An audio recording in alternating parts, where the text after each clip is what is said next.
Hi, friends. Chris Kelly here.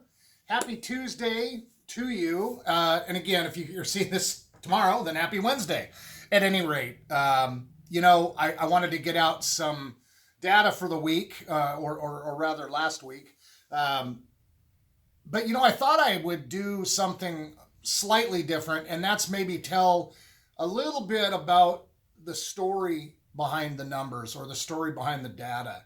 I was talking with one of my dearest friends in this business this morning, and he was talking to he's a data guy too, and he said, there's 14 total active listings in Sandy right now, and I didn't believe him. I'm like, no way. So I looked, and he was right. And so, where my office is in Gresham, I went ahead and did the same search for all of Gresham. 34 total listings, residential listings.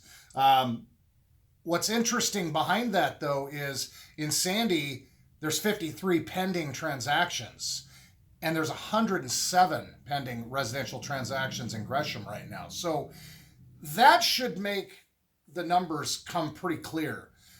There's this many houses for sale, and there's this many houses in the process of being sold. That's just doing this to the inventory numbers. Normally, what happens is those numbers replenish. So, a house gets pended and another house or two comes aboard. And that's how the numbers usually kind of stay, afloat, if you will. When I look at the market data for this week and you see that there's 532 new listings versus 550 last year, like I said before, fairly consistent. Days on the market. There's another one where there's often a story behind the number. It says 14 is the median days on the market right now on a median list price of 480. And that's kind of hovered that way for a lot of, this crazy year, which is fantastic compared to last year, which again, great market going into 2020. The median days on the market that week was 50. And that's more closer to normal. So I guess what I'm saying, the story behind that number, the days on the market is, what happens right now. It's not all homes get sold and listed on a Tuesday and sold on a Tuesday. What happens a lot right now is, a seller will or the agent will say, hey, look, we're going to put this out for sale, but we're not even going to look at offers for a week. So automatically you're putting a week on or some amount of time on these sales that might, in a market like this, that might otherwise sell in 0 to 2 days.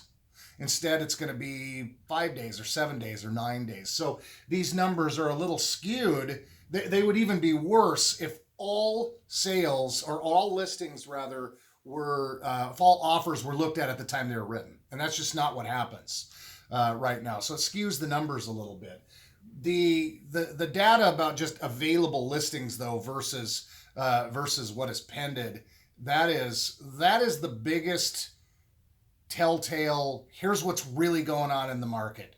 I was talking to another good friend up north of Seattle. Same thing. There, 27 listings in a town with 100 and some thousand people.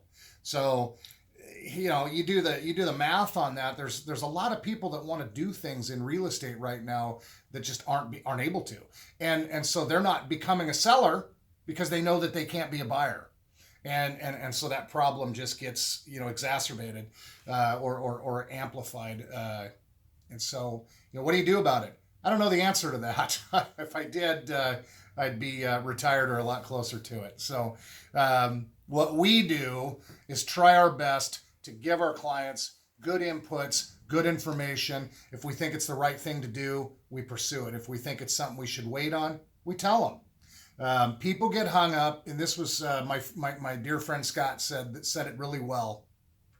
People get really hung up on winning in a market like the one we're in right now, and winning isn't winning if you get to the point of making silly decisions. So there is a fine line between getting you and your family from where you are to where you need to be and making bad decisions. So anyway, as always, we're here to help. We're here to help you make good decisions.